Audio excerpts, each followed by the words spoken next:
Kas olete kunagi istunud paati, sumbanud mööda vett mõne rändrahnuni, et jälgida päikeseloojangu virvendusi veepinnal, kuulata vee ühtlast kaja enda ümber? Alexander von Winkler kutsub meid just sinna, sest vahel piisab vaid vaatenurga muutumisest, et kogeda midagi erakordset, hakata nägema värve, mida kaldalt ei paista. Winkleri nägemus Tiskre pankrannikust toob meieni taeva virsikuroosalt puuder ja kuma.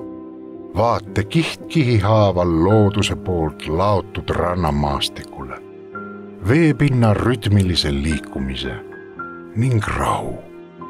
Rahu mõistmaks, et kõik, mida me vajame, on tegelikult siinsamas, alati olemas olnud.